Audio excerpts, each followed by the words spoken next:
podcast Randomness Inside My Head. Ketemu lagi dengan saya, Rijo Tobing, di review buku.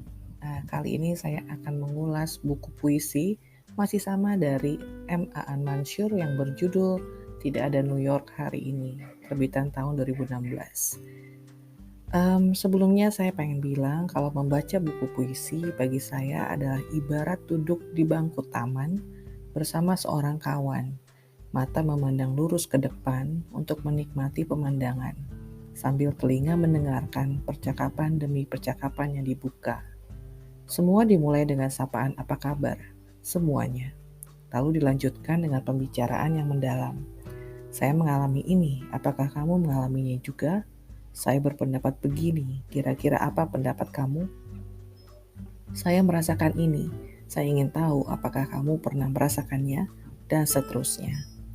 Membaca buku puisi adalah perkara berbagi pengalaman paling intim dan berbekas di kalbu.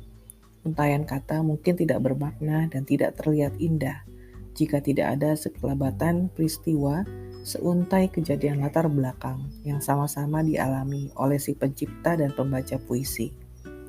Pada banyak kasus, buku puisi tidak meninggalkan kesan pada pembaca karena tidak ada irisan kenangan itu yang membuat pembaca mengangguk-angguk dan berkata dalam hati, "Aku tahu persis apa yang kamu bicarakan. Aku mengerti betul apa yang kamu maksud."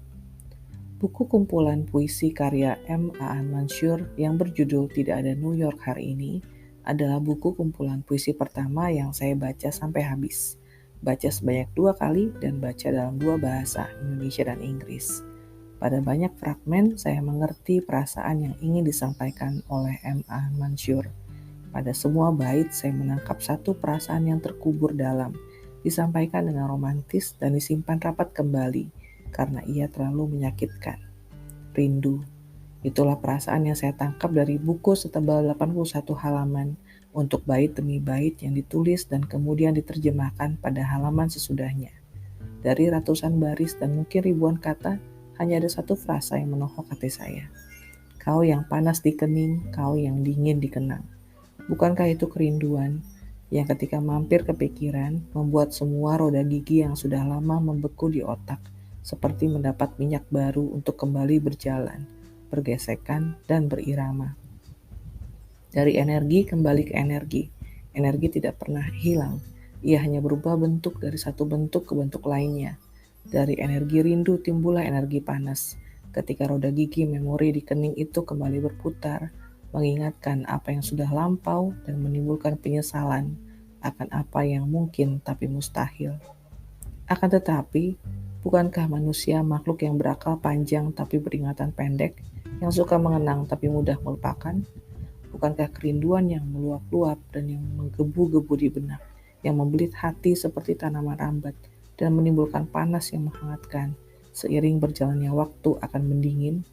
Sebab semua manusia melangkah meninggalkan satu titik, entah itu kesedihan, kegembiraan, kehampaan, keputusasaan, dan harapan. Tidak ada titik yang abadi. Dan jika manusia tak segan menanggalkan, apa hak kerinduan untuk menahan manusia supaya berjalan di tempat? Begitulah kesimpulan yang saya dapatkan tentang kerinduan dan perannya di kening dan dikenang. Merasakan rindu adalah sebuah gesture yang dapat dimaklumi, tapi tidak untuk berkabung di dalamnya. Kerinduan pada akhirnya akan membekukan hati, karena tak mungkin bertahan hidup hanya dengan kenangan. Yang merasakan rindu harus mengusahakan untuk bertemu. Tanpa usaha, kerinduan akan berubah menjadi seonggok tas kumal yang kita simpan rapat-rapat di dalam lemari yang berisi segala macam tetek bengek. Tak akan dilirik lagi, tak akan berarti kembali, terlupakan oleh orang-orang yang pernah bersumpah untuk selalu mendambakan. Metafora lain tentang kerinduan dalam puisi yang ditulis oleh M. Aan Mansur adalah ketika dia mengandaikan perasaan rindu dengan sayuran yang sudah lama disimpan di kulkas. Sudah lama tak mengenal tanah, tak terkena cahaya, tak mengecap air, tapi menumbuhkan tunas baru. Seketika, tanpa pertanda, tanpa tuntutan. Bukankah demikian dengan kerinduan yang mendadak menyergap? Ketika dikenang sudah mendingin, cukup satu peristiwa, sekelebatan ingatan, sebuah pemberian, atau bahkan sesungging senyuman untuk membangkitkan kembali rasa rindu yang sudah disimpan rapat-rapat. Dan seketika itu juga kening jadi panas karena tornado emosi itu melanda atas nama rindu. Puisi-puisi M. Aan Mansur secara keseluruhan menyiratkan sebuah kerinduan akan manusia lain, akan sebuah relasi yang personal.